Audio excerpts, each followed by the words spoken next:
الحمد لله وكفى وسلام على عباده الذين اصطفى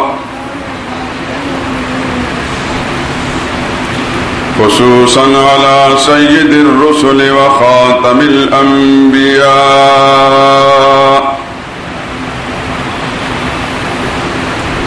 وعلى آله المجتبى وأصحابه الأتقياء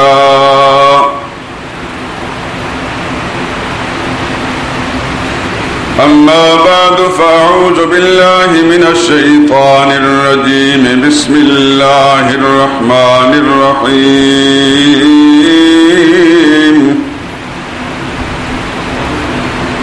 له دعوة الحق والذين يدعون من دونه لا يستجيبون لهم بشيء إلا كباسط كفيه إلى الماء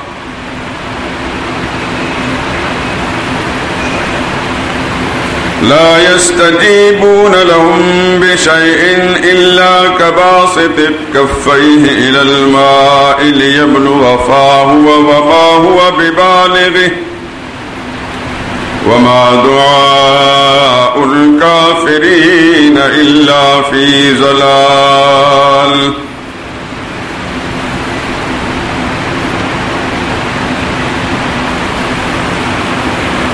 سچی پکار تو اس اللہ ہی کی ہے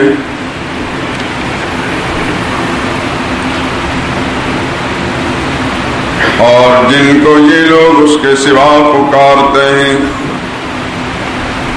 وہ ان کی پکار پر ان کے کچھ بھی کام نہیں آ سکتے مگر اس شخص کی طرح جو اپنے دونوں ہاتھ پانی کی طرف پھیلا دے تاکہ دور ہی سے وہ پانی اس کے منہ تک آ پہنچے حالانکہ وہ اس تک کبھی بھی نہیں آ سکتا اسی طرح کافروں کی پکار بھی بیکار ہے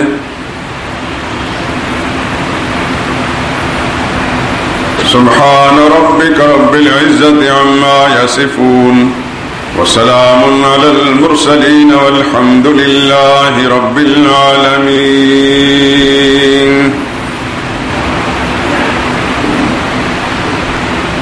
ثنا خواں پتا پتا ہے خدایا دم بدم تیرا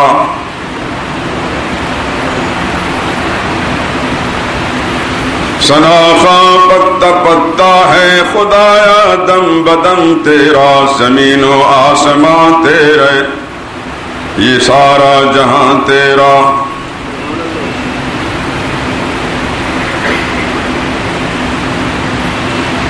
جو دنیا میں تیرا کھا کر تیرا شکوہ کرے یا رب جو دنیا میں تیرا کھا کر تیرا شکوہ کرے یا رب تعجب ہے کہ ان پر بھی رہے لطف و کرم تیرا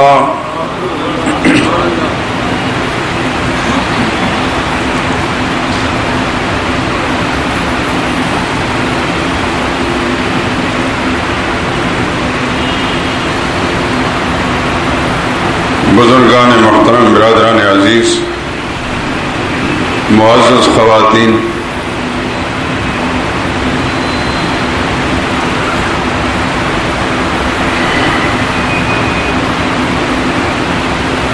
اتنا تو آپ جان چکے کہ رمضان مبارک کے خطبات جمعہ میں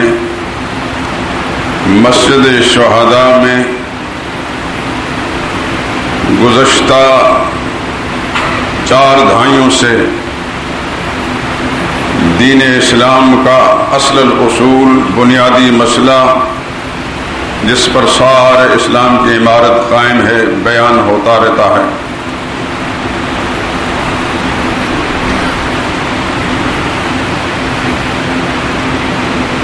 گزشتہ خطبوں کی گفتگو میں ایک بات تو آپ حضرات کو یہ معلوم ہوئی کہ اللہ کی توحید کی اہمیت اور اس کی افادیت کس قدر ہے کہ ایک شخص جس کے نامہ اعمال میں گناہوں کے سوا کچھ نہیں ہوگا، محشر کے میدان میں سب گناہ ہی گناہ ان کے دفتر اس کے سامنے کھول دیے جائیں گے، لیکن دوسری طرف اللہ یہ فرمائیں گے کہ تمہاری ایک نیکی بھی میرے پاس محفوظ ہے، اور ہمارے ہاں ظلم نہیں ہوتا، عدل ہے، ذرہ برابر بھی کسی کی نیکی ہے تو ہم اس کو بھی ضائع نہیں کرتے، ہم اس کو بھی تولیں گے۔ بندہ کہے گا یا اللہ اس ایک نیکی اور وہ دفتروں کے دفتر، رجسٹروں کے رجسٹر گناہوں سے جو بھرے پڑے ہیں، اس چھوٹی سی نیکی کو اتنے بڑے گناہوں کے ساتھ تولنے کا کیا مطلب اور کیا حیثیت؟ اللہ فرمائیں گے نہیں، میرے ہاں ظلم نہیں، تو سامنے آ، میرے فرشتے تیرے اعمال کو تولیں گے، تو اپنی آنکھوں سے دیکھ۔ اخذر وزنہ کا کہا جائے گا کہ اپنے میزان ترازو جو عمل تولنے والا اس کے سامنے کھڑا ہو جا۔ فتوزع السجلات فی کفۃ والبطاقۃ فی کفۃ، اللہ کے پاک پیغمبر فرماتے ہیں صلی اللہ علیہ وسلم، اس کی بدعمالیاں ایک پلڑے میں رکھی جائیں گی، اس کا عقیدہ توحید دوسرے پلڑے میں رکھا جائے گا، اور فرشتوں کو کہا جائے گا ذرا اوپر کرو۔ جب میزان کو اٹھایا جائے گا فتاشت السجلات وثقلت البطاقہ، بدعمالیاں والے دفتر والا پڑا اوپر کو اٹھ جائے گا، اور عقیدہ توحید والا پڑا اس کے نیچے کی طرف جھک جائے گا۔ دنیا کو پتہ چل جائے گا کہ اللہ کی توحید کے مقابلے میں انسان اس کے پاس اس سے بڑی نیکی دنیا میں کوئی بھی نہیں۔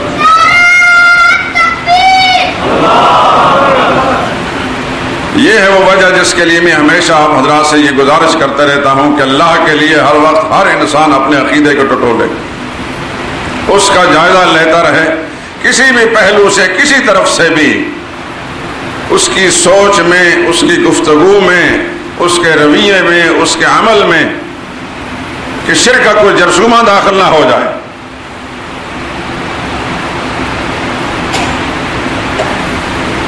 اس کی وجہ یہ ہے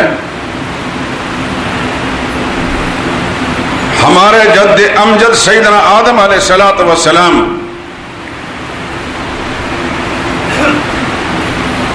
ابلیس لعین کو جب ان کے سامنے سجدہ نہ کرنے کی بنا پر مردود ٹھہرا کر جنت سے نکالنے کا آرڈر ہوا،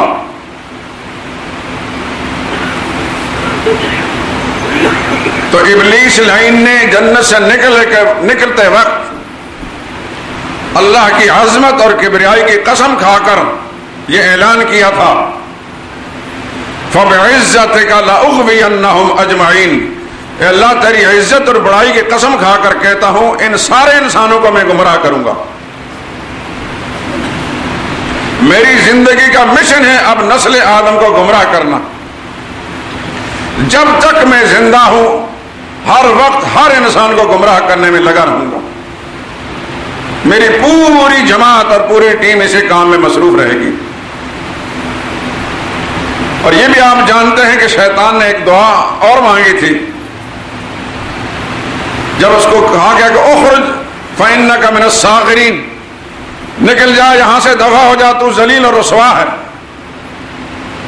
وإن علیک لعنتی الی یوم الدین، اور قیامت تک تجھ پر میری پھٹکار اور لعنت پڑے گی۔ تو اس نے پھر ایک درخواست کی، یہ تو جان گیا کہ میرے رب کا یہ فیصلہ اٹل ہے، اب مجھے یہاں رہنا نہیں، اور میں ملعون اور مطرود بھی ہو گیا، لیکن بڑا چالاک اور ہوشیار تھا۔ وہ یہ جانتا تھا کہ رب سے جب درخواست کی جائے، 14ویں صدی کا مسلمان یہ جانے یا نہ جانے، خصوصاً پاکستان میں رہنے والا، جس کو میڈیا نے بھی گمراہ کیا، اور گمراہی کے مبلغ اور امام مسجدوں کے جو مولوی اور پیر ہیں انہوں نے گمراہ کیا، اور اس کے بتا کہ خدا تمہاری پکار کو نہیں سنتا۔ یہ بابر کرایا گیا پاکستانی کو، خدا تمہاری پکار کو نہیں سنتا، تم ان قبر والوں سے جا کر مانگو۔ لیکن شیطان اس بات کو جانتا تھا کہ رب کی ذات وہ کریم ہے کہ میرے جیسا مردود اور ملعون بھی اللہ سے دامن پھیلا کر درخواست کرے گا تو اللہ اس کی پکار کو سن لیں گے۔ چنانچہ اس نے ایک درخواست کی، قال رب انظرنی الی یوم یبعثون، یا اللہ مجھے مہلت ملنی چاہیے. میری درخواست ہے کہ مجھے اس وقت تک مہلت ملنی چاہیے جب لوگ مرنے کے بعد دوبارہ قیامت کے میدان میں اٹھائے جائیں گے. اللہ نے فرمایا فَإِنَّكَ مِنَ الْمُنظَرِينَ، تیری درخواست قبول ہو گئی اِلَىٰ يَوْمِ الْوَقْتِ الْمَعْلُومِ، لیکن وقت معلوم تک مرنے سے نہیں بچ سکتا، لیکن تمہیں لمبی مہلت میں نے دے دی ہے. ایک بات میری یاد رکھیں، میں ہمیشہ نوٹ کراتا رہا ہوں اور آج بھی سن لیں اور اس کو دل کی تختی پر لکھ لیں. میرا رب اپنی مرضی کا مالک ہے. وہ ماننے پہ آئے تو شیطان کی بھی مان لے، کوئی اس کو روکنے ٹوکنے والا، اس کو پوچھنے والا نہیں. اور نہ ماننے پہ آئے تو خدا کا نبی کہے یا اللہ میرے بیٹے کو بچا لے. میرا رب کہا کہ فلا تسألنی ما لیس لک بہ علم، اس کے بارے میں سوال کرنے کی بھی اجازت نہیں ہے. وہ اپنی مرضی کا مالک ہے. یہ دونوں باتیں میں قرآن سے کر رہا ہوں. یہ نہیں کہ شیطان کی بات مانی تو خدا کو اچھا لگتا تھا. شیطان اس وقت بھی شیطان تھا، خدا کی نظر میں ناپسندیدہ تھا، لیکن اس کی مرضی ہے. وہ کسی کافر کی درخواست کو بھی سن لے، کسی مردود کی درخواست کو بھی سن لے، کیونکہ مخلوق تو ساری اسی کی ہے، پیدا اسی نے کیا ہے. ساری دنیا کو کافروں کو کھلا رہا ہے. کیا اللہ ان سے راضی ہے؟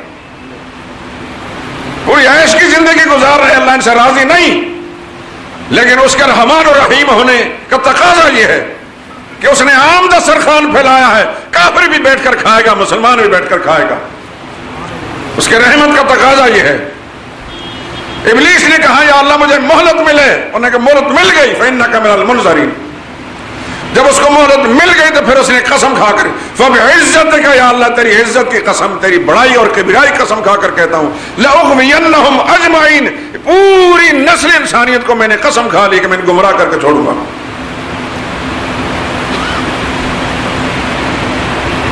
اور پھر قرآن کریم کے اندر وہ آیات موجود ہیں. وقت کا دامن چونکہ تنگ ہوتا ہے میں ساری آیات کو پڑھ نہیں سکوں گا، صرف اس کا ترجمہ سناؤں. کسی دوسرے موقع پر آیات اس نے کہا کہ میں ان کے سامنے سے بھی آؤں گا، پیچھے سے بھی آؤں گا، دائیں سے بھی آؤں گا، بائیں کی طرف سے بھی آؤں گا. اور فَلَآمِرُنَّهُمْ فَلْيُبَتِّكُنَّ آذَانَ الْأَنَامِ فَلْيُغَيِّرُنَّ خَلْقَ اللَّهِ، میں آرڈر کرتا رہوں گا، میرے آرڈر پر یہ جانوروں کے کان کاٹیں گے، غیر اللہ کے نیازیں دیں گے اور نیاز کی علامت اور جانوروں کے کان کاٹ کر لے جائیں گے. میں ان کو آرڈر دوں گا اے اللہ تیری تخلیق کو بدلیں گے. خود ساختہ معبودوں کے نام کے سر پر چوٹیاں رکھیں گے. ان کو میں آرڈر دوں گا تیری تخلیق کو بدلیں گے. تیرا نبی پسند کرتا ہے کہ انسان کے مومن کے چہرے پر داڑھی ہو. میں حکم کروں گا کہ داڑھی کو تبدیل کر دیا، داڑھی کو صاف کر دیا جائے. تو اللہ نے اس وقت فرمایا تھا کہ جا تو مردود، جو میرا بندہ ہوگا اس پر تیرا داؤ نہیں چلے گا، جو تیرا بندہ بن کر تیرے ساتھ چلے گا تیرے سمیت سب کو میں جہنم میں جھونک دوں گا. تو اب میری اس گفتگو کا مقصد یہ ہے کہ شیطان مر نہیں گیا، شیطان مر نہیں گیا. سارے انسانوں کو مار کر مرے گا، مرے گا ضرور لیکن سب کو مار کر مرے گا. یہ نہیں کہ شیطان مر جائے تو اس کے بعد کوئی انسان باقی رہے. یہ اللہ کے تکوینی فیصلے. جب زندہ ہے تو اس کا مطلب یہ کہ میرے اور آپ کے پیچھے پڑا ہوا ہے. اور شیطان چھوٹے چھوٹے گناہ نہیں کراتا انسان سے، وہ بڑا چالاک اور ہوشیار ہے. وہ جانتا ہے کہ چھوٹا گناہ کیا، ذرا سی نیکی کرنے کی وجہ سے صغیرہ گناہ معاف ہو جائے گا، دعا مانگے گا گناہ معاف ہو جائے گا، 2 رکعت نماز نفل پڑھے گا گناہ معاف ہو جائے گا، کوئی صدقہ و خیرات کرے گا گناہ معاف ہو جائے گا. اس نے قسم کھائی کہ میں اس سے وہ گناہ کرواؤں کہ اس کے بعد کوئی نیکی اس گناہ کو معاف کرا نہ سکے، اور وہ ہے شرک. شیطان کا اصل مقصد اس آدم کی اولاد سے شرک کروانا ہے. اور پھر آپ جانتے ہیں پوری انسانی تاریخ میں سب سے زیادہ گناہ جو شیطان نے کرا وہ شرک ہے. اور شرک کی تردید کے لیے خدا نے 1 لاکھ کئی ہزار پیغمبر دنیا میں مبعوث فرمائے. اللہ کی توحید لوگوں کو سمجھانے کے لیے اور شرک کے جراثیم نکالنے کے لیے 1 لاکھ کئی ہزار پیغمبر دنیا میں مبعوث ہوئے. اور یہ بھی آپ جانتے ہیں کہ اسی مسئلے کی خاطر انبیاء کو قتل کیا گیا، شہید کیا گیا. یقتلون النبیین بغیر حق، قرآن کریم میں آپ پڑھتے ہیں نبیوں کو ناحق قتل کیا. کیا کیا مصیبتیں نبیوں پر نہیں آئیں. محمد مصطفیٰ صلی اللہ علیہ وسلم کی سیرت طیبہ اور آپ کی حیات مقدسہ سب مسلمانوں کے سامنے. کہاں حضور صلی اللہ علیہ وسلم پیدا ہوئے اور پھر کس طرح مکہ سے حضور کو نکالا اور آپ کے ساتھیوں کو کس انداز سے اذیتوں میں مبتلا کیا گیا. کس طرح پھر حبشہ کی طرف ہجرت ہوئی، پھر دوبارہ مدینہ کی طرف ہجرت ہوئی. لوگوں نے اپنے املاک چھوڑے، جائیدادیں چھوڑی اس توحید کی خاطر، اس عقیدہ اور ایمان کی خاطر. وہ ایک لمبی داستان ہے، آپ حضرات جانتے ہیں. پھر اسی عقیدہ توحید کی مخالفت کی بنا پر بدر کا مارکا پیش آیا. بدر میں جنگ ہوئی، احد میں جنگ ہوئی، احزاب میں جنگ ہوئی، حنین میں جنگ ہوئی، تبوک میں جنگ ہوئی. جھگڑا اور کوئی نہیں تھا، نہ جائیداد کا تھا، نہ ملک لینے کا، نہ علاقے کا تھا. دو حکومتیں آج کے زمانے میں لڑتی ہیں اپنے دنیا مفادات کی خاطر. محمد مصطفیٰ صلی اللہ علیہ وسلم کی جنگ جو کفار کے ساتھ زیر عقیدہ کی خاطر تھی. پوری تاریخ کا ایک ایک صفحہ چھان لیجئے، آپ کو نہیں ملے گا کہ رسول اللہ نے لوگوں کو کہا تم نماز پڑھو تو لوگوں نے رسول اللہ صلی اللہ علیہ وسلم پتھر پھینکے ہو. نماز کا جھگڑا نہیں تھا، زکوٰۃ کا جھگڑا نہیں تھا، روزے کا جھگڑا نہیں تھا، حج پر جھگڑا نہیں تھا، جھگڑا تھا عقیدہ توحید پر.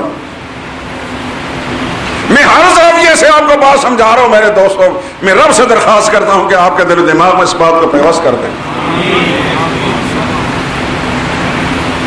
اور میرا انداز گفتگو کوئی مشکل نہیں ہوتا جو کسی کو سمجھ میں نہ آیا. ایک پڑھا لکھا انسان بھی ایک معمولی سمجھ رکھنے والا ان پڑھ آدمی بھی سمجھ سکتا ہے. کیوں میرا طریقہ کار یہ ہے کہ میں بات کو سمجھا کر بیان کرنے کی کوشش کرتا ہوں. سریں لگانے پر اور اپنی ہانکنے پر کوشش نہیں کرتا کسی کی سمجھ میں آئے یا نہ آئے.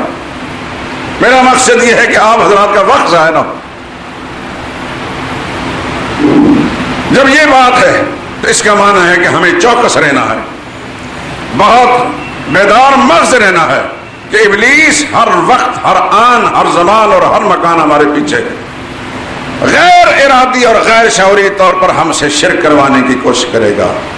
ہمیں پتہ بھی نہیں چلے گا لیکن شرک کو جرثوم انداز کر دے گا. جس طرح انتہائی خطرناک دشمن سے انسان چوکس رہتا ہے، چوکنا رہتا ہے کہ پتہ نہیں کس طرف ہاتھ لگا کر بیٹھا ہے، ابلیس اس انداز انسان کے پیچھے.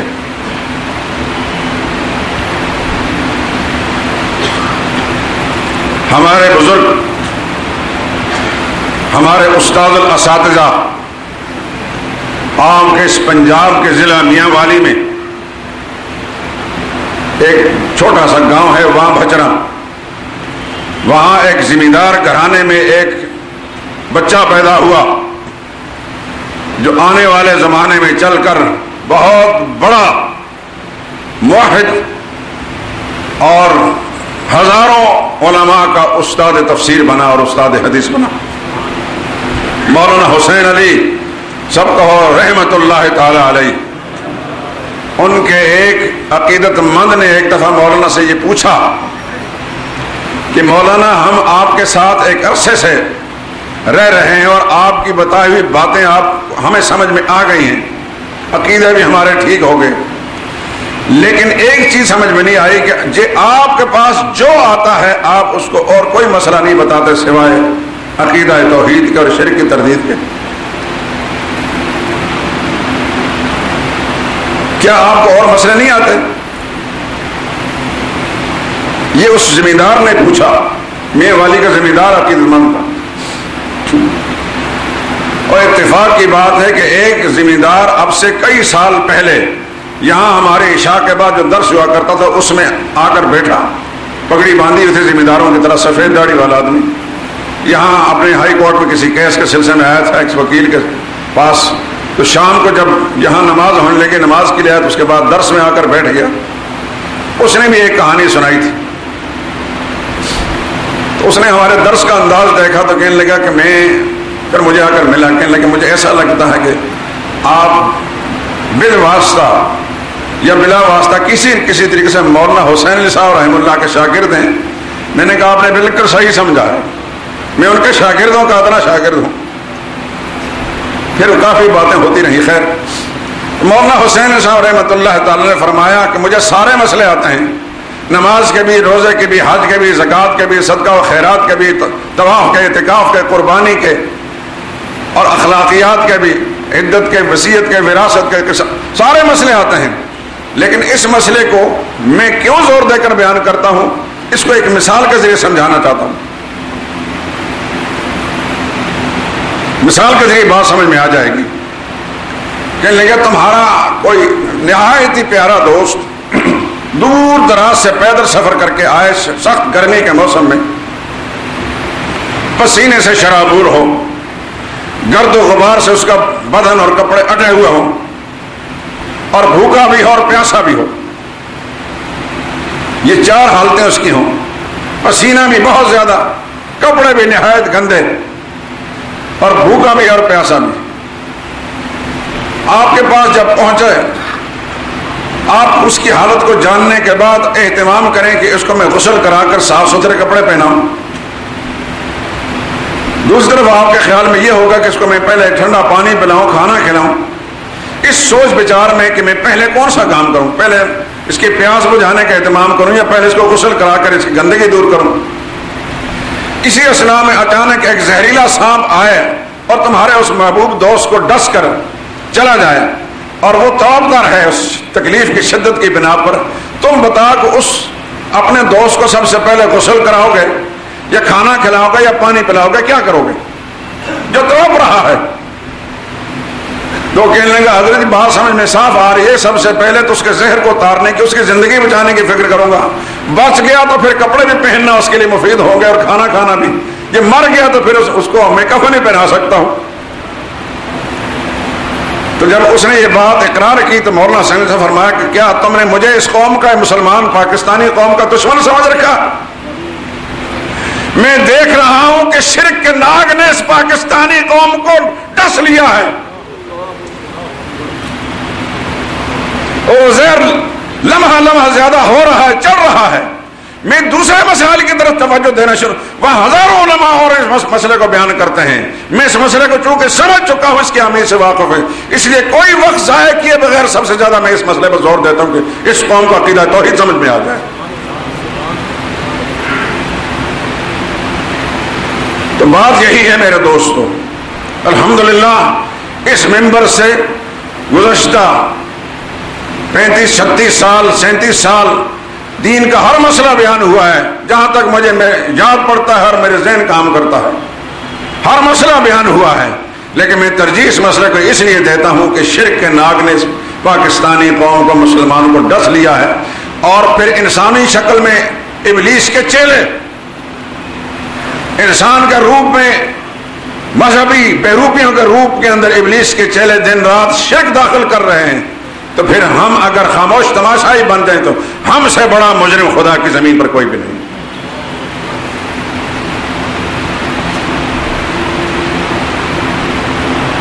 تو آپ کو مسئلہ ہے توحید کی اہمیت اس حدیث کے حوالے سے معلوم ہوئی.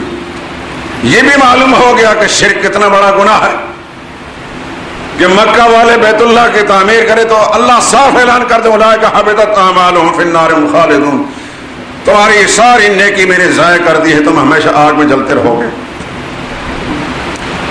تو ان دو باتوں سے یہ معلوم ہو کہ شرک ناقابل معافی جرم, کوئی نیکی بھی شرک کو معاف نہیں کرا سکتی. شرک کی موجودگی میں کوئی نیکی مفید نہیں ہو سکتی, اور توحید سے بڑی نیکی کوئی بھی نہیں. اب سمجھیے کہ جمالاً شرک کیا ہوتا ہے. شین, رے اور کاف یہ مادہ ہے. شرک عربی زبان کا لفظ ہے, اور اردو زبان میں, اپنی زبان میں اس کا معنی ہے حصہ. شرک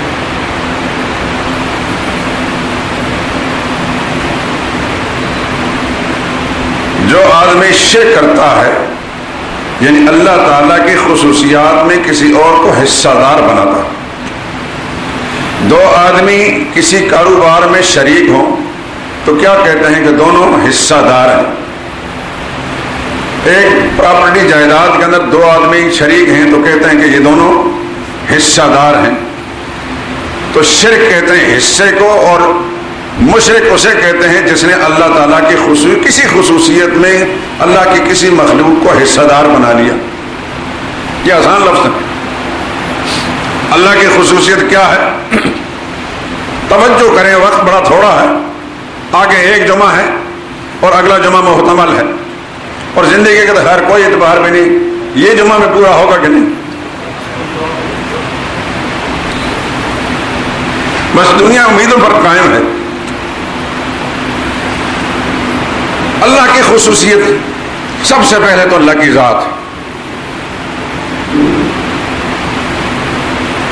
اللہ کی ذات میں کسی کو حصہ دار مانا جائے، اسی طرح واجب الوجود کامل قدرت کا مالک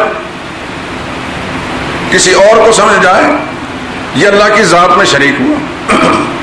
اللہ کی صفات، اللہ کی ایک صفت علم ہے، سب کچھ جاننا اللہ کی یہ صفت ہے، اس میں کسی کو حصہ دار بنا لیا۔ اللہ کی صفت ہے سمیع، سب کچھ ہر ایک کی پکار کو دور اور نزدیک سے سننا، کسی اور کو سمیع سمجھ لیا۔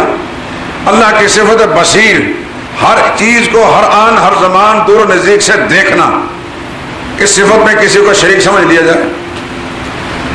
اللہ کی صفت ہے حیات، دائمی زندگی کا مالک جس پر موت نہیں، کسی اور کے بارے میں یہ عقیدہ کر کے یہ بھی ہمیشہ زندہ رہنے والے، اس پر موت نہیں۔ اللہ تعالیٰ کا ایک حق ہے، اللہ کے حقوق میں کسی کو شریک سمجھنا۔ اللہ کا حق ہے سجدہ، اللہ کا حق ہے رکوع، اللہ کا حق ہے طواف، اللہ کا حق ہے اعتکاف، اللہ کا حق ہے قربانی، اللہ کا حق ہے نذر و نیاز، اللہ کا حق ہے بھوکا پیاسا رہنا، روزہ رکھنا اللہ ہی کے لیے، اللہ کا حق ہے دعا اور پکار، اللہ کا حق ہے استغاثہ اور فریاد، اللہ کا حق ہے امید کرنا، اور اللہ کا حق ہے اس سے خوف رکھنا۔ یہ تمام حقوق ہیں اللہ تعالیٰ کے۔ ان حقوق میں سے کسی ایک حق میں اللہ کے کسی بھی مخلوق کو شریک سمجھ لیا، مثلا اللہ کے سوا کسی اور کے لیے سجدہ روا رکھا گیا، کسی اور کو رکوع کیا گیا، کسی اور کے لیے کسی اور کے گھر کا طواف ہو گیا، کسی اور کے در کا اعتکاف ہو گیا اور اس کے لیے مجاور بن گیا، اللہ کے سوا کسی اور کے نام پر قربانی دی، اللہ کے سوا کسی اور کے نام پر نظر و نیاز دی، اللہ کے سوا کسی اور کو دور اور نزدیک سے پکارنا شروع کر دیا، اس کے سامنے فریادیں کرنا شروع کر دی، استغاثے دائر کرنا شروع کر دیے، اللہ کے سوا کسی اور سے لمبی لمبی امیدیں باندھ دی، یا اللہ کے سوا کسی اور سے غائبانہ خوف اور ڈر دل کے اندر قائم کر لیا گیا۔ یہ ساری کی ساری چیزیں جو شرک میں آتی ہیں۔ اور اللہ کا ایک اختیار ہے، اختیار بھی اللہ تعالیٰ کا ایک حق ہے۔ زندگی دینا اللہ کے اختیار میں، موت دینا اللہ کے اختیار میں، پیدا کرنا اللہ کے اختیار میں، عزت دینا اللہ کے اختیار میں، ذلیل کرنا اللہ کے اختیار میں، نفع دینا اللہ کے اختیار میں، نقصان میں مبتلا کرنا کس کے اختیار میں؟ اللہ کے اختیار۔ ان چیزوں میں اللہ کے سوا کسی اور کو حصہ دار بنایا گیا تو ایسا آدمی مشرک ہے۔ اس اجمال کے بعد اب میں چاہتا ہوں کہ اللہ تعالیٰ کی صفات میں، کیونکہ اللہ کی ذات کا معاملہ تو ایسا ہے کہ اس میں نہ شریک کوئی بن سکتا ہے، نہ آج تک کسی نے شریک بنایا۔ دنیا میں بڑے بڑے کافر اور مشرک گرے، لیکن اللہ جیسا اور خدا اور الہ کسی نے تجویز نہیں کیا۔ یہ تو بات ختم ہوگی، اس پر زیادہ بحث کرنے کی ضرورت نہیں۔ اب آئیے اللہ تعالیٰ کی صفات یا حقوق یا اختیارات، یہ تین چیزیں ہیں۔ میں چاہتا ہوں سب سے پہلے اللہ تعالیٰ کے حقوق پر گفتگو کروں۔ دیکھیے میرا اور آپ کے حقوق ہیں کہ نہیں؟ ہم میں سے ہر شخص اپنا جو حق ہے وہ کسی اور کو دینے کے لیے تیار نہیں ہے، سگے بھائی کو بھی دینے کے لیے تیار نہیں۔ پیار اور محبت سے اگر سگا بھائی کوئی تقاضا کرتا ہے اور جو چیز اس کا دینے کی ہے ہم اس کو اپنی رضا اور رغبت سے جو دینے لائق ہے وہ دے دیں، وہ الگ معاملہ ہے۔ لیکن یہ کہ جو حق دینے کے قابل ہی نہیں اور اس کا کوئی مطالبہ کرے گا تو وہ ہمارا بھائی نہیں ہوگا، دشمن ہوگا۔ میں اللہ تعالیٰ کے حقوق کے معاملے میں کچھ گفتگو شروع کرتا ہوں۔ زندگی نے ساتھ دیا تو انشاءاللہ سارے پہلو پر گفتگو ہوگی۔ اللہ کا ایک حق ہے پکارنا۔ کیا ہے؟ اس کو میں نے ترجیح کیوں دی؟ ترجیح اس لیے دی، آپ جب کلمہ پڑھتے ہیں تو کلمے کے بول کیا ہیں؟ لا الہ الا اللہ، لا الہ الا اللہ۔ اس کا معنی یہ کرتے ہیں اللہ کے سوا کوئی عبادت کے لائق نہیں۔ ترجمہ ٹھیک کر رہا ہوں؟ اللہ کے سوا کوئی عبادت کے لائق نہیں۔ اب عبادت کا لفظ یہ عربی زبان کا ہے، عبادت کو سمجھنا چاہیے۔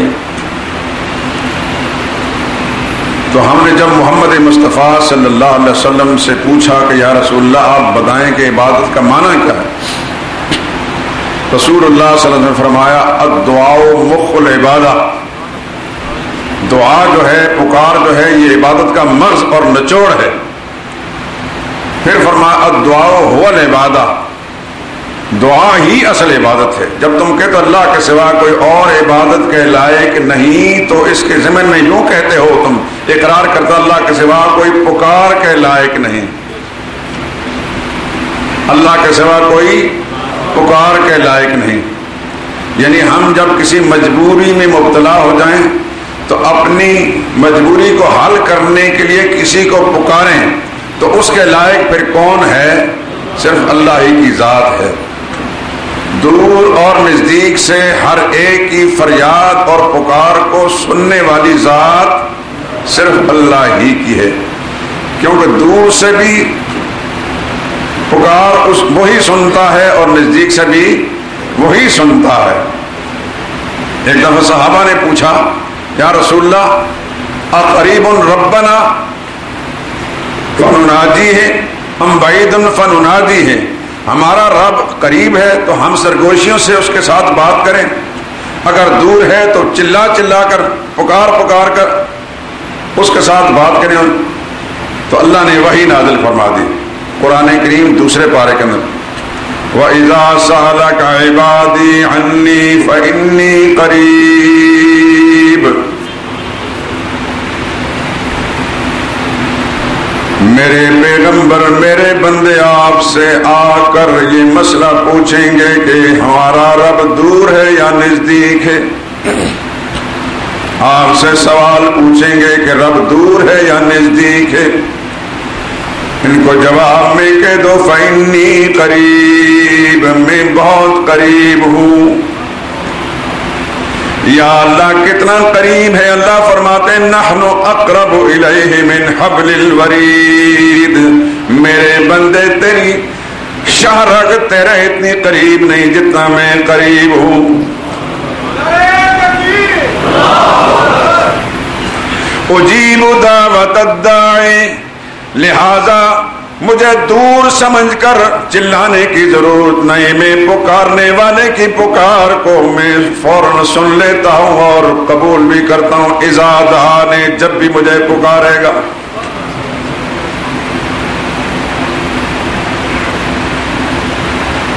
پاکستان کے لوگ کہتے ہیں اللہ دور ہے، ہماری پکاروں کو سنتا نہیں، پھر مثالیں پیش کریں گے، دیکھیں ڈی سی کو ملنا ہو تو چپڑاسی کو ملنا پڑتا ہے، یہ کہتے ہیں کہ نہیں کہتے؟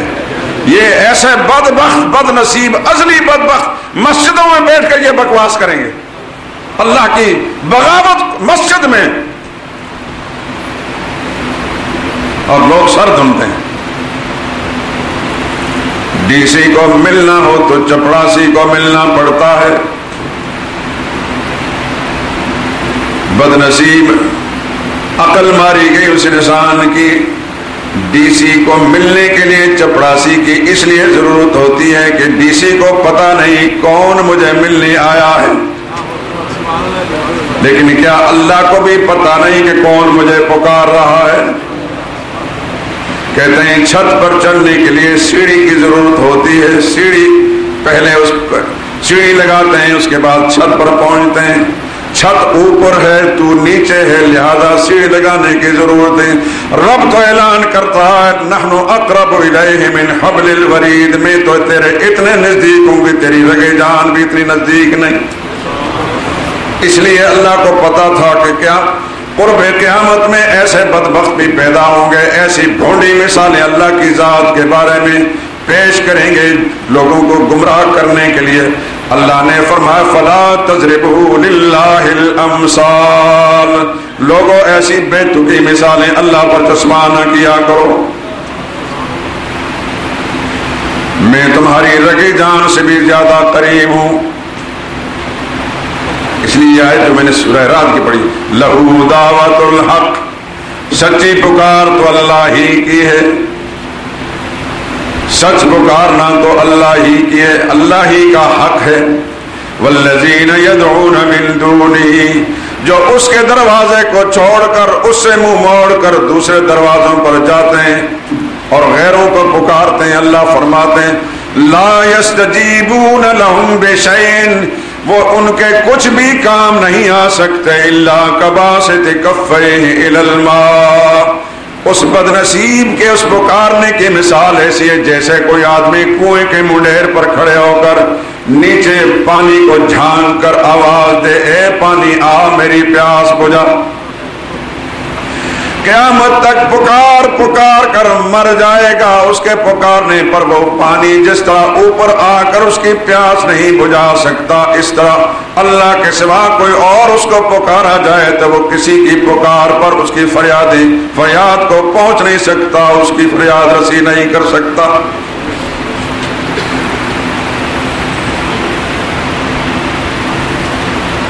اللہ فرماتے ہیں والذین تدعون من دونہ ما یملکون من قطمیر، سمجھانے کے لیے ہر زاویہ ہر رخ اختیار کیا، اللہ تیرے سمجھانے پر قربان جائیں۔ والذین تدعون من دونہ، او لوگوں کان کھول کر سن لو، جن جن کو تم میرے سوا پکارتے ہو وہ تو اتنے بے اختیار ہیں، اتنے بے اختیار ہیں۔ ما یملکون من قطمیر، رمضان کے مہینے میں روزہ افطار کرتے وقت جو کھجور کھانے کے بعد گھٹلی پھینک دیتے ہو، پھینکنے سے پہلے دیکھ لیا کرو اس گھٹلی کے اوپر جو باریک سی جھلی ہوتی ہے۔ میں عرش عظیم کا مالک اعلان کر رہا ہوں میرے سوا سارے جہان والے میرے نظام میں اتنے بے اختیار ہیں جتنی وہ کھجور کی گھٹلی کے اوپر باریک سی جھلی ہوتی ہے۔ ما یملکون من قطمیر، ان کے اختیار میں تو وہ کھجور کی گھٹلی کی باریک سی بیکار جھلی بھی نہیں۔ تم ان سے اولاد مانگتے ہو، تم ان سے شفا مانگتے ہو، تم ان سے دولت مانگتے ہو، ان سے کامیابی مانگتے ہو، میں نے تو ان کو یہ اختیار اپنے پاس اس طرح سنبھال کر رکھا ہے، میں نے ان کو اتنے اختیار بھی نہیں دیا جتنے کھجور کی گھٹلی پر باریک جھلی ہوتی ہے۔ ان تدعوہم لا یسمعوا دعاءکم، میں اعلان کرتا ہوں عرش عظیم کا مالک ساری کائنات کا مالک اعلان کرتا ہوں پکار لو جس کو بھی پکارتے ہو پکار لو، لیکن یہ بھی سن لینا ان تدعوہم لا یسمعوا دعاءکم، تم پکارو گے تمہاری پکاروں کو نہیں سن سکیں گے۔ نعرہ تکبیر، ان تدعوہم لا یسمعوا دعاءکم، تم پکارو گے تمہاری پکاروں کو سن نہیں سکیں گے۔ پاکستانی تو کہتے ہیں ہم جاتے ہیں پکاروں کو سنتے ہیں، ہم کو یہ بھی پتہ چلتا ہے ہماری خبر پر چڑیا بیٹھی ہے کہ چڑا بیٹھا ہے۔ اللہ فرماتے ہیں لا یسمعوا دعاءکم، پکاروں کو نہیں سنیں گے، ان کو تو یہ بھی پتہ نہیں کہ میری قبر پر کون آیا ہے۔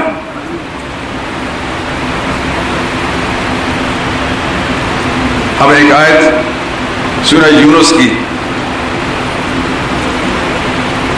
ایک مکالمہ ہے جو محشر کے میدان میں اللہ کی بارگاہ میں ہوگا۔ وَيَوْمَ نَحْشُرُهُمْ جَمِيعًا، وہ دن آنے والا ہے، ان سب کو ہم اکٹھا کریں گے، جو میرے سوا اوروں کو پکارنے والے ہیں وہ بھی اکٹھے ہوں گے، جن کو پکارا گیا وہ بھی اکٹھے ہوں گے، آمنے سامنے کھڑے ہوں گے۔ وَزَيَّلْنَا بَيْنَهُمْ، دو جماعتیں بنا کر کھڑا کر دیں گے، پجاری بھی ہوں گے، جن کو پوجا گیا پکارا گیا وہ بھی سامنے ہوں گے۔ وَقَالَ شُرَكَاؤُهُمْ مَا كُنْتُمْ إِيَّانَا تَعْبُدُونَ، اللہ پوچھیں گے تم بتاؤ بھائی کیا کرتے ہیں؟ کہیں گے حضرت یا اللہ ہم حضرت صاحب کے مزار پر مقبرے پر جا کر اپنی مرادیں ان کے سامنے پیش کرتے تھے، ہمارے مولوی نے ہمارے پیر نے ہمیں یہ مسئلہ بتایا تھا کہ تمہاری پکاروں کو اللہ نہیں سنتا، ان کے ذریعے سے اپنے کام کرواؤ، یہ نزدیک ہی جلدی کام ہو جائیں گے، ہم ان کو پکارتے رہے۔ اللہ پھر ان بزرگوں سے پوچھیں گے تم بتاؤ کیا آپ نے ان کو کہا تھا کہ ہماری قبروں پر مزاروں پر آ کر ہم سے مرادیں مانگنا؟ وقال شرکاؤہم، وہ بزرگ جواب میں کہیں گے ما کنتم ایانا تعبدون، تم جھوٹ بولتے ہو، ہمیں کس نے پکارا؟ بالکل جھوٹ بولتے ہو، تم ہمیں نہیں پکارتے تھے۔ یہ کہیں گے حضرت جی جانے دو، کیوں مروا رہے ہو؟ ساری زندگی نمازیں تو نہیں پڑھی لیکن آپ کے دربار کی حاضری قضا نہیں کی، لوگوں سے پیسے لے کر ہم نے کبھی خالص دودھ نہیں دیا لیکن آپ کے نام کی 11ویں کا دودھ تو خالص دیتے رہے، چڑھاوے چڑھاتے رہے، دیگے دیتے رہے، زکاتیں ہم نے صحیح طریقے سے ادا نہیں کی لیکن آپ کی نذرانے نیازیں تو باقاعدگی سے پہنچاتے رہے، کیوں ہمیں مروا رہے ہو؟ وہ فرمائیں گے ما کنتم ایانا تعبدون، تم جھوٹ بولتے ہو، ہمارے مقبرے پر کوئی نہیں آیا، کسی نے ہم کو نہیں پکارا۔ اور یہ گفتگو قیامت دن ہوگی اللہ کے دربار میں، اللہ سن رہے ہیں، یہ کہیں گے حضرت جی کیوں کر رہے ہو؟ ہم تو ہماری زندگی کا مشن ہی یہ تھا، ہم تو ننگے پیر چل کر آیا کرتے تھے، ہمیں کھیل کے میدان میں کامیابی ملتی تھی تو ہم یہ نہیں سمجھتے تھے خدا نے ہمیں کامیابی دی ہے، ہم تو آپ کو کامیابی دینے والا سمجھ کر آپ کے ہاں شکرانہ ادا کرنے آتے تھے، ہمیں وزارت ملتی تھی تو ہم سمجھتے تھے کہ آپ نے ہم پر یہ احسان کیا ہے، آپ کا شکریہ ادا کرنے کے لیے آتے تھے، ہمیں اسمبلی کی سیٹ مل جاتی تھی تو آپ کا شکریہ ادا کرنے آتے، چادریں چڑھانے کے لیے آیا کرتے تھے۔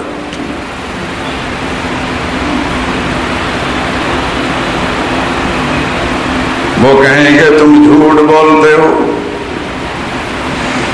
اگر تم باز نہیں آتے تو ہم اپنی اس سچائی پر اللہ کو گواہ بنا کر کہتے فکفا باللہ، اللہ کی قسم کھا کر کہتے ہیں، اللہ کو گواہ بنا کر کہتے ہیں، شہیدم بیننا، جو حاضر ناظر ہمارے درمیان میں، ان کننا عن عبادتکم لغافلین، اگر تم آئے بھی ہو تو تمہارے آنے سے ہم بے خبر تھے، ہمیں کوئی پتہ نہیں تھا۔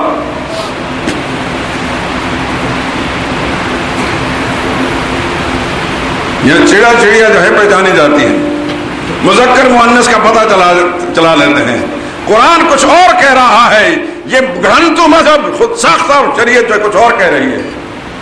ہماری بربادی میں کسی ایک چیز کو دخل نہیں میرے دوستو، یہ نہیں ہے کہ ہم کم تولتے ہیں اس لیے ہم پر خدا کا عذاب آیا، ملاوٹ کرتے ہیں اللہ کا عذاب آیا، جھوٹ بولتے ہیں اللہ کا عذاب آیا، فراڈ کرتے ہیں اللہ کا عذاب آیا، دوسروں کا حق مارتے ہیں، ہمارے ان سارے گناہوں میں سے سب سے بڑا گناہ ہماری زندگی میں شرک موجود ہے، شرک کی وجہ سے خدا کا عذاب آیا ہے۔ نعرہ تکبیر،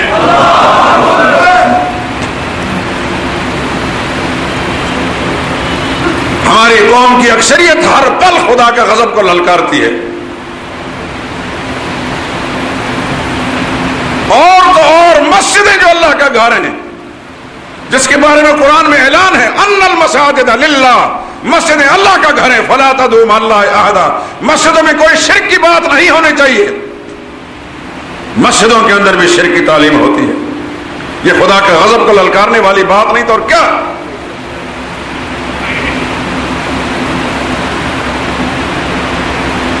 قرآن کریم سے ایک بات معلوم ہوتی ہے سابقہ اقوام کے بارے میں، قل سیروا فی الارض، میرے نبی لوگوں کو چلو خدا کی زمین میں سیر کرو، سیاحت کرو، فانظروا کیف کان عاقبۃ الذین من قبل، پھر دیکھو کہ پہلے لوگوں کا انجام کیا ہوا، کان اکثرہم مشرکین، اس سے پہلے جن جن قوم پر خدا کا عذاب آیا اکثریت ان مشرکوں کی تھی، شرک کی وجہ سے خدا کا عذاب آیا۔ یہ یاد رکھیں میرے دوستو، اور خدا کرے کہ میری یہ بات آپ کے دل دماغ میں بیٹھ جائے اور آپ عمل کرنے والے بن جائیں۔ نہیں اگر مانیں گے تب بھی میں خدا کے سامنے بری ذمہ ہوں۔ الحمدللہ مجھے اللہ تعالیٰ نے اس گھڑی تک یہ توفیق دی ہے کہ میں ببانگ دہل اللہ کا کلمہ بلند کیا ہے۔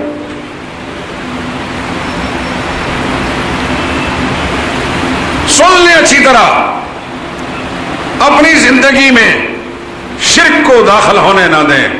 کوئی جراثیم آپ کی زندگی میں، آپ کے اعمال میں، آپ کے رویے میں، آپ کے عقیدے میں شرک داخل نہ ہو۔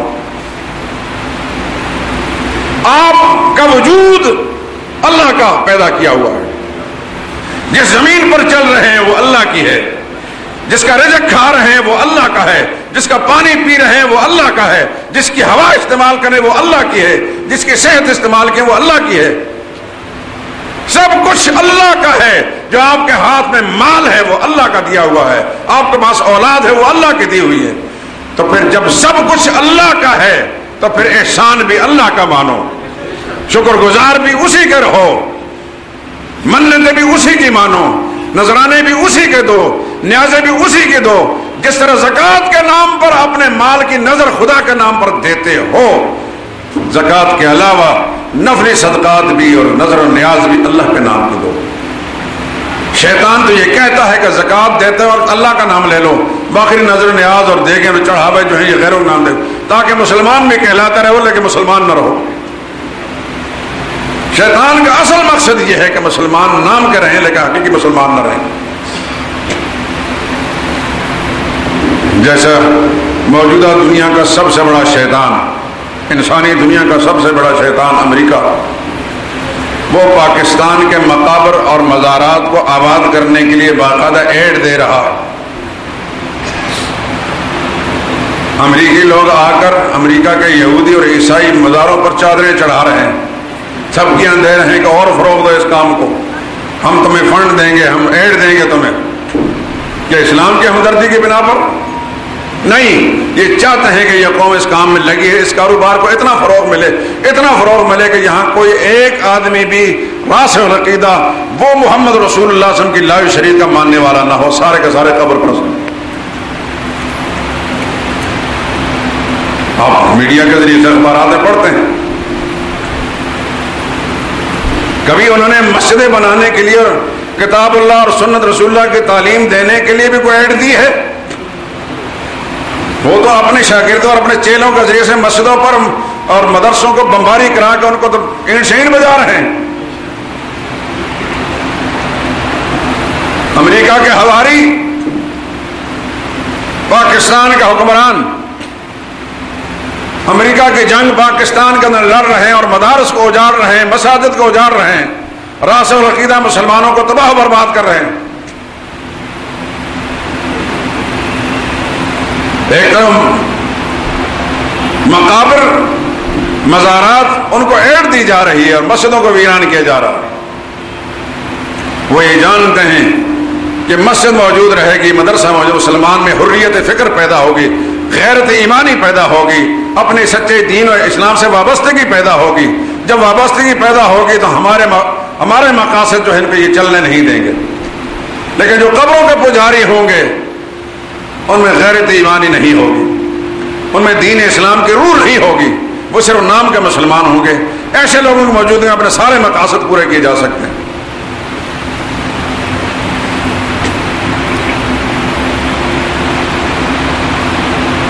آپ غور کیا کریں میرے دوستو کہ خالص دین جو کتاب اللہ اور سنت رسول اللہ صلی اللہ علیہ وسلم پر مبنی ہو، اس کو فروغ دینے کے لیے نہ ملک سے باہر نہ ملک کے اندر مقتدر قوتیں تعاون کر رہی ہیں. حکومتیں کوشش کر رہی ہیں کہ مدرسوں کو کم سے کم کیا جائے. چھان بین ہو رہی ہوتی ہے. جب تک امریکہ ملعون کے ناپاک قدم پرویز مشرف جیسے ملعون کے ساتھ شامل نہیں ہوئے تھے تو یہ مدرسے دین کے گہوارے تھے. اب وہ دہشت گردی کے مرکز بن گئے. اپنے چیلوں کے ذریعے سے ہر مدرسے کی چھان بین کرائی جا رہی ہے. لیکن آج تک کوئی ایک مدرسہ ایسا بھی نہ ملا جہاں دہشت گردی کی تعلیم ہوتی ہو. مدرسہ تو امن کی تعلیم دیتا ہے, دین کی تعلیم دیتا ہے, اس میں دہشت گردی کیا تعلق ہے؟ پہلے یہاں کوئی بم دھماکہ آتا تھا تو فوراً کہا عراق ایجنٹوں نے کیا ہے. کیسا امریکہ کی چال چلی ہے, ابلیس سے بڑا لعین ہے وہ. یہاں کے حکمران مختلف طبقوں کی سوچ بدل دی. یہاں کے ایک حاکم نے کہا تھا کہ میں بھارت کو اپنا دوست سمجھتا ہوں, اپنا دشمن نہیں سمجھتا. یاد ہے اقتدار کی کرسی پر بیٹھتے ہی کہا تھا. اب جتنے بھی دھماکے بھارت کرے لیکن وہ پاکستان کے مدرسے والے کر رہے. کوئی بھی کرے پاکستان کے مدرسے والوں پر الزام آئے گا, داڑھی والوں پر الزام آئے گا, راس العقیدہ مسلمانوں پر آئے گا. لیکن دوسری طرف سے مقابر کو آباد کیا جا رہا ہے. فیہ ما فیہ, اس کے اندر کوئی نہ کوئی راز تو ہے. سوچنے والا سوچ سکتا ہے. بات عرض کر رہا تھا کہ عبادت اور پکار کس کا حق ہے؟ اللہ کا. اللہ کے سوا کوئی اور پکار کے لائق نہیں. دور اور نزدیک سے پکاریں سننے والی ذات صرف اللہ کی ہے. اللہ کے سوا کوئی پکاریں سننے والا نہیں ہے. ایک اور آیت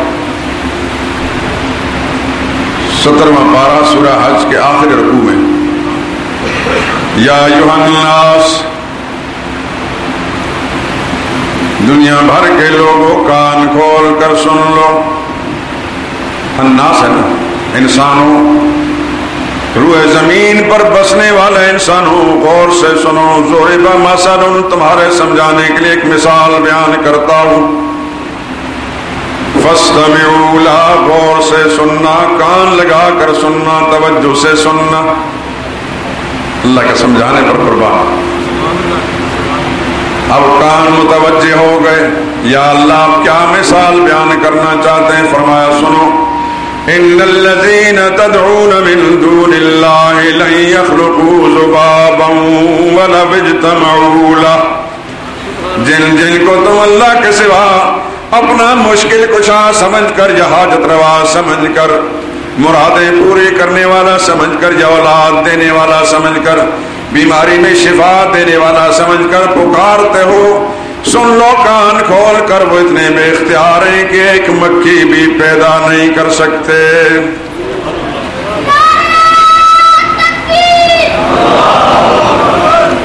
لن یخلقوا ذبابا, ہرگز نہیں پیدا کر سکتے اور پیدا کر بھی نہیں سکیں گے. عربی گرامر میں فعل مضارع میں دو زمانے پائے جاتے ہیں, حال بھی اور مستقبل بھی. اب بھی نہیں پیدا کر سکتے, آئندہ بھی کبھی نہیں پیدا کر سکیں گے. لن یخلقوا ذبابا, ذبابا پر دو زبریں ہیں, اس کو تنوین کہتے ہیں. دو زبریں جو نون کی آواز, ذبابا نون کی آواز دیتی ہے. عربی گرامر قاعدہ قانون کے لحاظ سے تنوین کبھی تحقیر کے لیے آتی ہے, یعنی چھوٹی سی چیز بیان کرنے کے لیے. اللہ فرماتے لن یخلقوا ذبابا, بڑی مکھی کی بات نہیں کرتے, چھوٹی سی مکھی جو مشکل سے آپ کو آنکھوں سے دکھائی دیتی ہے. یہ سارے مل کر, سارے اگلے پچھلے مردہ زندہ زمین و آسمان والے مل کر ایک چھوٹی سی مکھی بھی نہیں بنا سکتے. آج تک اللہ کے اس چیلنج کو کسی نے قبول کیا؟ 1500 سال گزر چکا ہیں قرآن کو نازل ہوئے, روح زمین پر آج تک ایسا نہیں ہوا کہ میں مکھی بنا سکتا ہوں. اللہ اس سے قدم آگے بڑھ کر فرماتے ہیں وَإِن يَسْلُبْهُمُ الذُّبَابُ شَيْئًا, ارے مکھی بنانا تو دور کی بات ہے, اس کے لیے تو بہت پاپڑ بیلنے پڑیں گے. سب سے پہلے تو اس کا خام مال مٹیریل لانا پڑے گا.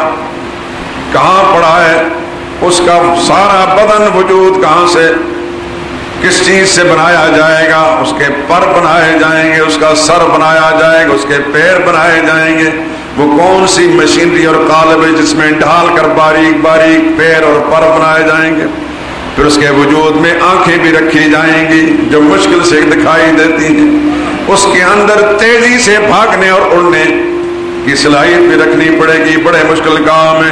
اس کو چھوڑو، یسلبہم الذباب شیئا، وہ مکھی اگر ان سے کوئی چیز کھانے پینے کی چھین کر لے جائے، یہ کھانا کھانے کے لیے بیٹھے بھاگتی مکھی آ کر روٹی کا کوئی ذرہ چھین کر بھاگ جائے، یا ان کے ناموں کے نذرانے اور نیازیں دو، دیگ دو، اس دیگ میں سے کوئی چاول اڑا کر لے جائے، لا یستنقذوا منہ، سارے مولوی پیر اکٹھے ہو کر، سارے قبروں کے مجاور اکٹھے ہو کر اس مکھی سے وہ ذرہ چھین نہیں سکیں گے۔ نعرہ تکبیر،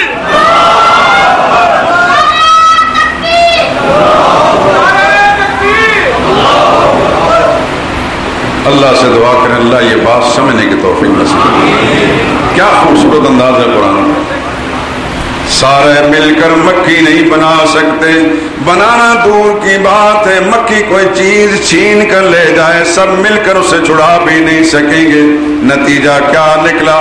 اللہ نتیجہ نکالتے ہیں، ضعف الطالب والمطلوب، جس نے پکارا ہے غیر اللہ کو وہ بھی بودا اور کمزور ہے، اور جس کو پکارا گیا وہ بھی بودا اور کمزور ہے۔ اس کے بعد اللہ شکوے کے انداز میں فرماتے ہیں، ما قدر اللہ حق قدرہ، اور غیر اللہ کو پکارنے والے بے قدر لوگوں، تم نے اللہ کی قدر نہیں پہچانی۔ جو اللہ زمینیں بنا سکتا ہے، آسمانوں کو پیدا کر سکتا ہے، سارے جہان کو چلا سکتا ہے، تمہیں ماں کے پیٹ کے اندر 9 مہینے تک زندہ رکھ سکتا ہے، روزی پہنچا سکتا ہے، وہ دنیا میں بھیجنے کے بعد تمہارے رزق کا انتظام کیوں نہیں کرے گا؟ تم تو 7 پاؤنڈ کا بچہ ان سے مانگتے ہو، وہ ایک رتی سے بھی کم وزن والی مکھی بھی نہیں بنا سکتے۔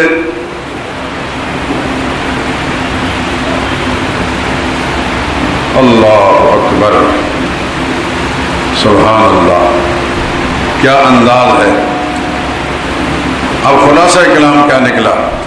اللہ کے حقوق میں سے ایک حق ہے استغاثہ و فریاد اور دعا و پکار، اس کے لائق کون ہے؟ ہر آن ہر زمان، دور سے نزدیک سے، دن کو رات کو، خوشی میں غمی میں، صحت میں بیماری میں، کس کو پکارنا چاہیے، اور ہر ایک کی پکار کو سنتا کون ہے، اور ہر ایک کی فریاد کو پورا کون کرتا ہے؟ نبی بھی کس کو پکارتے رہے؟ اللہ کو۔ ولی بھی کس کو پکارتے رہے؟ اللہ کو۔ فرشتے بھی کس کو پکارتے رہے؟ اللہ کو۔ آنے والے وقت میں انشاءاللہ بتایا جائے گا کہ نبی کس کس مشکل میں پھنسے ہیں اور کس انداز سے میرے رب کو پکارا اور کیسے اللہ نے ان کی پکار کا جواب دیا ہے۔ میرے دوستوں اور بزرگوں، ایک 2 ضروری باتیں آپ حضرات کی خدمت میں کرنی ہے۔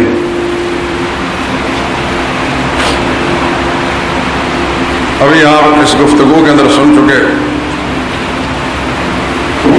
کہ ہم پر، خصوصاً پاکستانی قوم پر یکے بعد دیگرے پے در پے مصائب آئے، اور حالیہ دنوں کے اندر سب سے بڑی مصیبت سیلاب کی شکل کے اندر آئی، اور اس میں کوئی شک اور شبہ کی بات نہیں کہ اللہ فرماتے ہیں تم پر جو مصیبت بھی آتی ہے تمہارے اعمال کا نتیجہ ہوتی ہے، اور ہمارے اعمال ہر پہلو سے خراب ہیں، لیکن سب سے بڑی خرابی ہمارے اندر شرک ہے، سب سے بڑی خرابی ہمارے اندر شرک ہے۔ قرآن کی اگر بات سمجھ میں آتی ہے تو پھر غور کیجئے کہ کیا یہ ساری بیماری ہمارے اندر